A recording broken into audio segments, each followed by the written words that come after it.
Bonjour à toutes et à tous et bienvenue sur le plateau de Channel News. Aujourd'hui, nous allons évoquer l'actualité du monde de la distribution avec nos deux invités du jour. Il y a sur ma gauche Egline Villiers, business développeur IBM Sécurité chez Telesinex. Egline, bonjour. Bonjour Thomas. Bonjour, merci d'avoir accepté l'invitation. Et Nicolas Sanson, avant-vente écosystème sécurité IBM France. Nicolas, bonjour. Bonjour Thomas. Alors, quand on parle de sécurité, c'est vrai qu'on ne pense pas forcément obligatoirement à IBM, d'autant plus qu'on a un univers qui est rempli de plein d'acteurs, avec plein de solutions, des EDR, des XDR, du SIEM, du SOAR et plein d'autres. Qu'est-ce que vous faites dans ce domaine-là et surtout, qu'est-ce que vous apportez, Nicolas, en tant qu'IBM, dans cet univers de la cybersécurité ? Alors, dans l'univers de la cybersécurité, en tant qu'IBM, on cherche à apporter une vision pas uniquement cyber, justement. C'est pour ça qu'on ne nous identifie pas forcément immédiatement comme cet acteur de la cybersécurité que nous sommes, mais nous apportons aussi quelque chose d'assez large, avec la possibilité d'intégrer donc des recherches de cybersécurité, avec la lutte contre la fraude, avec toutes nos recherches sur l'intelligence artificielle, comment aller détecter, prédire plus rapidement la totalité d'une attaque et pas forcément des points de danger immédiatement détectables. Donc ça, c'est vraiment notre ADN finalement sur notre solution. De la même manière, donc, si l'on regarde cette approche globale que l'on peut avoir, quand on pense à IBM, on pense aussi à nos technologies. Donc il y a tous les logiciels, donc effectivement les logiciels de cybersécurité, les logiciels de reporting, et puis également toute la partie hardware, matériel. Donc on apporte aussi cette solution globale, et plus encore aussi l'aspect conseil, puisque on est capable de déployer une solution de bout en bout. Donc depuis, comme je l'ai dit, les matériels, les logiciels et également l'assistance au déploiement, à la maîtrise d'ouvrage, la conception et l'ensemble de ces éléments-là. Et de la même manière, par notre expérience et peut-être le grand âge de la société IBM, on a une assez grande réactivité technologique grâce à tous les brevets que l'on dépose. Donc certaines fois, on a d'ailleurs des brevets qui sont déposés sur un autre domaine que la cybersécurité qui viennent alimenter nos recherches cybersécurité. Et puis enfin, ça c'est un point aussi très important, les acquisitions, puisqu'on ne reste pas assis sur ce que l'on possède ou ce que l'on a créé, et on n'hésite pas à racheter des sociétés très innovantes de leur domaine, la dernière en date étant ce qui a permis d'analyser les surfaces d'attaque, par exemple. D'accord, donc vraiment un acteur, on ne vous imaginait pas comme tel, mais pourtant vous êtes vraiment un acteur de plein pied du monde de la sécurité. Absolument. Oui, tout à fait. La sécurité cyber, d'ailleurs. Oui, moi j'aime beaucoup. Vous préférez plutôt sécurité cyber que cybersécurité. Voilà, absolument. Puisqu'en fait, on va agir sur la sécurité, la cyber étant souvent un moyen, finalement, qui a été ajouté aujourd'hui aux actes de malveillance qui étaient communiqués. Et je crois que j'ai oublié, d'ailleurs, vous avez bien fait de me relancer, un point important aussi sur notre offre, c'est ce qu'on appelle la X-Force, où là, nous avons donc notre cellule de renseignement cyber ou de cyber-renseignement, où on analyse des dizaines de milliards d'événements de sécurité afin de fournir ces IOC à nos solutions, à nos clients et aux utilisateurs de ce service. S'il y a des lecteurs de comics parmi nous, la X-Force, ça leur rappellera les X-Men. Exactement. Voilà, ça leur rappellera de bons souvenirs. Nicolas, comment votre solution vient simplifier finalement le travail des équipes de sécurité ? On sait que toutes les entreprises ne disposent pas d'équipes de sécurité pléthoriques, avec un RSSI, puis des spécialistes de data, puis d'identité, ainsi de suite. Comment est-ce que vous leur facilitez la vie avec votre solution et votre approche ? Alors, peut-être déjà, la première chose, c'est pas forcément de parler de notre solution, mais de nos solutions. Et ça, c'est vraiment le point de départ, c'est-à-dire une vision modulaire.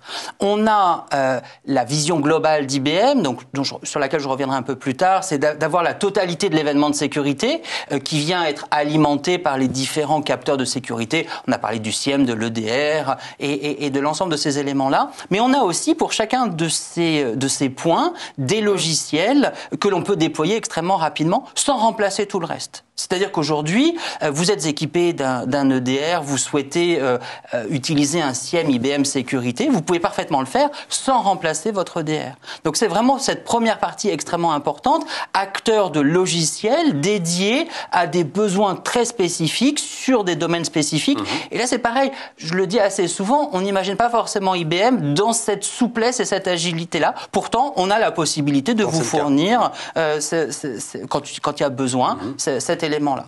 La deuxième des choses, et c'est la complémentarité de notre approche et ce deuxième axe, c'est de se positionner au-dessus de tous les éléments de cybersécurité déjà installés ou que l'on souhaite installer et de mettre en place donc notre cockpit de visualisation qu'on appelle QRadar XDR Connect et qui là vient interroger sans dupliquer les données à la volée les éléments pour vous permettre de remonter et de contextualiser une alerte de sécurité dans la totalité de votre écosystème. Ça sous-entend, Nicolas, que vous êtes interopérable avec déjà une très grosse partie des outils déployés. Parce qu'on peut imaginer qu'une entreprise a tel pare-feu, tel EDR, tel XDR, DSWAR, je le citais encore tout à l'heure, c'est-à-dire que vous fonctionnez avec ces logiciels déjà déployés. Tout à fait, absolument.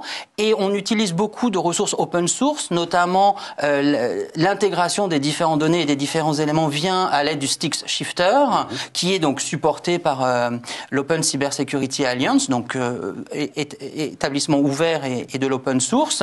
Donc on n'est pas enfermé dans le monde IBM lorsque l'on travaille avec nos solutions. Et puis aussi, on y reviendra un peu plus tard, mais nos partenaires ont la totale possibilité de créer leur propre connecteur si jamais ça venait à manquer dans notre portefeuille. D'accord, donc vraiment, vous le disiez à l'instant, vraiment de l'ouverture. Vous êtes vraiment un acteur ouvert de la sécurité cyber. Egline, chez Télésynex, comment est-ce que vous faites pour rendre plus lisible l'offre de vos partenaires ?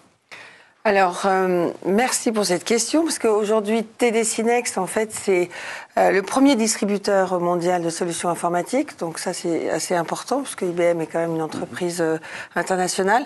Mais c'est aussi un agrégateur de solutions informatiques qui va jouer un rôle dans la transformation de la technologie et du paysage technologique. Mais c'est aussi, par rapport à IBM, un partenariat de plus de 30 ans. Donc il y a vraiment des relations très solides. Et Télésynex, en fait, a une structure de compétences internes autour de la sécurité. Et on accompagne au niveau commercial et technique nos partenaires. Alors déjà, c'est important parce qu'ils ont une interface unique avec une BU dédiée IBM, dont je suis le représentant pour la sécurité. On va avoir une relation fluide, on va leur permettre d'avoir une relation fluide avec IBM, ce qui est aussi important. Et à côté de ça, on les supporte dans les outils, les programmes, les incentives à leur niveau de partenariat. À côté de ça, en phase d'avant-vente, on va les soutenir dans la qualification des projets pour pouvoir effectivement valider ces solutions s'ils sont dans la bonne perspective. Et on va les appuyer à la fois dans des soutenances d'appels d'offres, mais aussi dans la réalisation de maquettes et des POC, ce qui va leur permettre d'être vraiment confiants sur la stratégie qu'ils adoptent vis-à-vis de leurs clients. Vous les accompagnez vraiment loin, la conception du projet, même jusqu'à vraiment la présentation du projet même. Tout à fait, on est là effectivement pour pouvoir les soutenir. Les partenaires ont besoin, au travers de toutes les technologies qu'ils ont, IBM effectivement et Télésynex apportent cette perfection dans l'accompagnement. Ensuite, Télésynex a une académie, ce qui va permettre, qui est agréée IBM, forcément, c'est très important. Donc on est là pour les accompagner dans leur formation, créer des formations spécifiques, personnalisées, pour acquérir les technologies, les accréditations nécessaires. Donc ça, c'est hyper important. Et en fait, c'est tout un service qui est mis à disposition du partenaire avec une valeur ajoutée. Et en cela, Télésynex offre une expertise, puisque ça fait longtemps qu'ils sont dans la sécurité, avec des ressources. Donc on va pouvoir se servir des ressources françaises, bien sûr, européennes, voire mondiales, puisqu'on échange pour fournir des solutions de sécurité cyber très efficaces. Voilà. Une dernière question pour vous, Nicolas. Evelyne l'a dit, et on sait tous, hein, IBM c'est un acteur je vais dire pluricentenaire d'ailleurs, mais allez, au moins plus d'un siècle. On va rester modeste. Voilà, c'est un acteur qui est de la technologie qui est ancien, qui est international. Pourquoi est-ce que pour vous c'est très important d'avoir des connexions comme ça avec des acteurs locaux?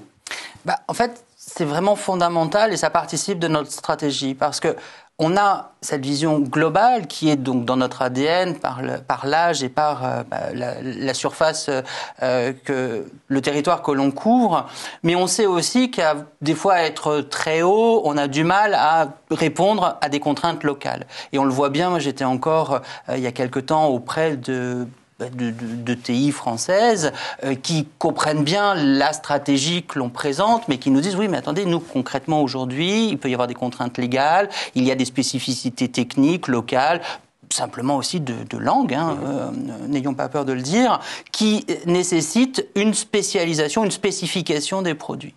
Et là, en fait, depuis Evelyne le disait, une trentaine d'années, on s'appuie notamment sur TD SYNNEX pour apporter à notre écosystème, à nos partenaires, ceux qui finalement construisent pour nos clients, pour nos utilisateurs, les solutions,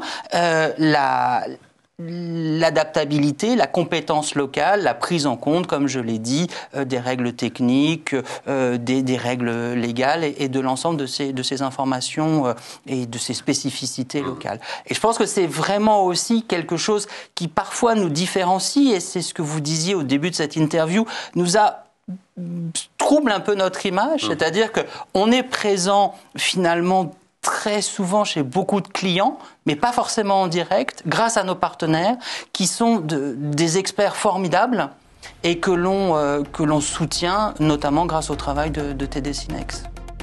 Ce sera le mot de la fin. Merci beaucoup, Nicolas. Merci, Evelyne. Merci, Thomas. Merci à vous de nous avoir suivis. Je vous souhaite une excellente journée et je vous dis à bientôt.